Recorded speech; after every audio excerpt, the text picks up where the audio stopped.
femmes veulent réellement faire de ce mois de mars une occasion pour cogiter sur la problématique du genre en République démocratique du Congo. Et pour ce faire, le comité des étudiants de l'École nationale de finances a à l'occasion sensibilisé les futurs cadres sur le rôle de la femme dans les institutions financières. Corinne Saboué y était pour le compte de Biwan. Le temps de la gestion par instinct est révolu. Les finances aujourd'hui sont toute une science rigoureuse. Elles exigent une compétence avérée et les femmes sont elles aussi compétentes pour gérer les finances du pays. C'est ce qui justifie la tenue de la conférence débat organisée par le comité des étudiants de l'École nationale des finances.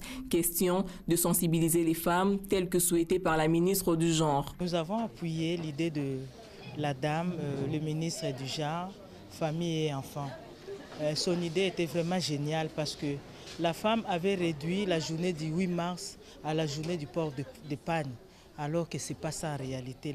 La femme a beaucoup à faire, beaucoup de choses sur lesquelles elle doit réfléchir.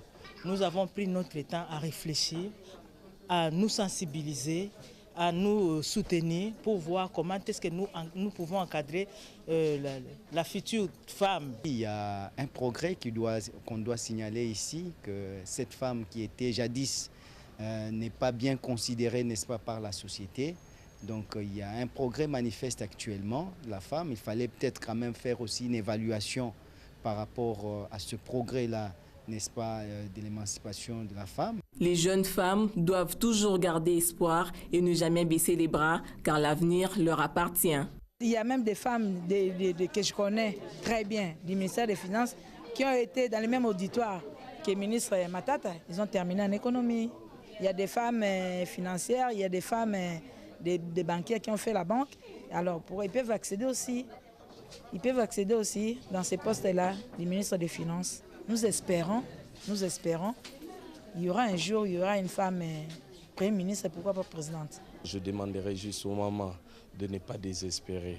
La vie est là. Bon, tu vois, l'histoire, qu'on vient de nous le dire maintenant là, que c'est depuis 1910 que la femme a commencé à voter. Moi, je pense qu'à la longue, et avec tout ce qui se passe, je crois désespéré, je dirais non. Il faut continuer toujours à espérer. Innée bonne gestionnaire, ce qui manque souvent aux femmes, c'est la méthodologie et les techniques. L'École des finances pense équiper efficacement celles sur qui repose le poids de la société.